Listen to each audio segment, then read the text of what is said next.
Hello and welcome to my channel. Thank you for joining me today. In today's video I'm going to be doing a very quick little canvas and I'm doing a bee on it.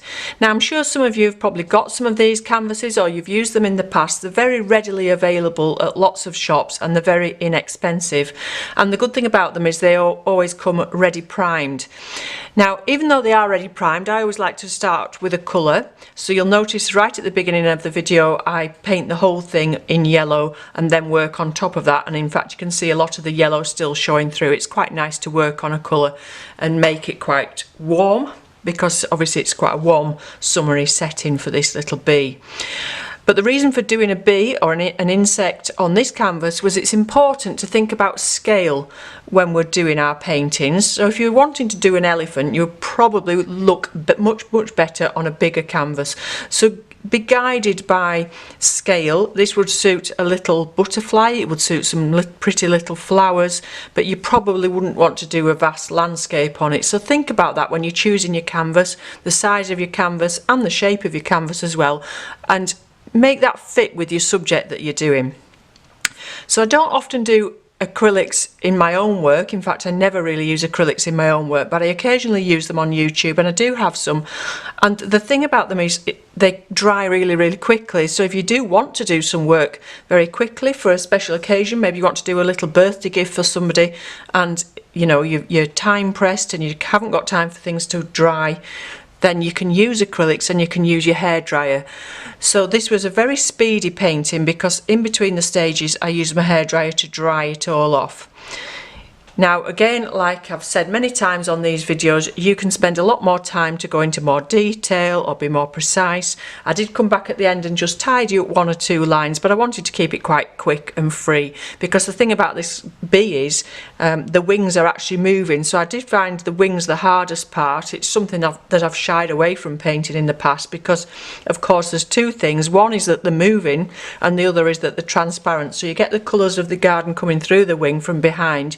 You're only seeing little bits of the veins and things and not much of the outline, one or two little highlights, but because they're moving and they're transparent, that makes it quite tricky.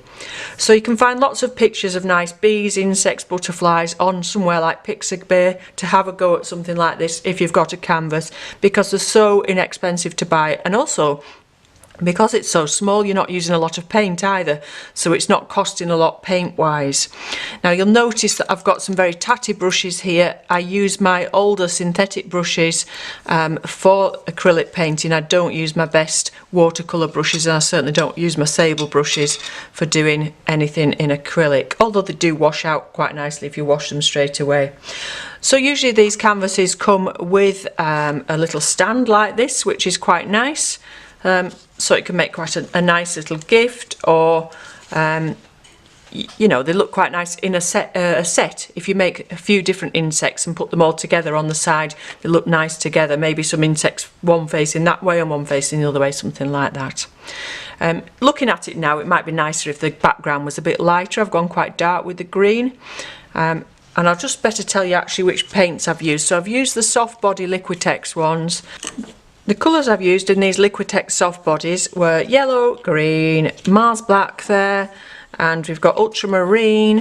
These were all in one set, crimson and white.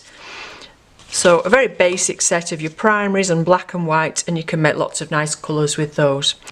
So I'll go ahead now and show you how I did this. Basically just building it up, drying it in between, and not putting too much detail on, being quite free with my drawing. I did my drawing in pencil, but of course that's all covered up. And again, this is a great thing about acrylics. If you make a mistake, you could just dry it and cover it up and start again.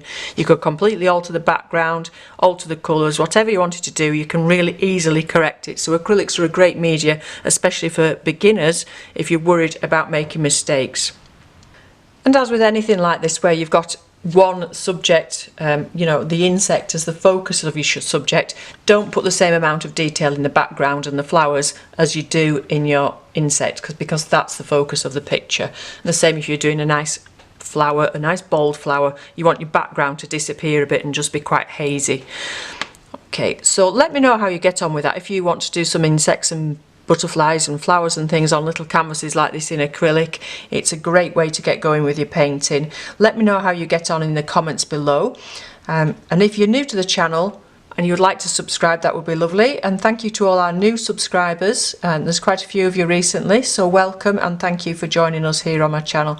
So I'll have more tutorials and videos every Monday and Thursday afternoon. In the meantime, enjoy the rest of the video, and I'll pop a little bit of music on whilst I paint this for you. So thanks for joining me, and bye for now.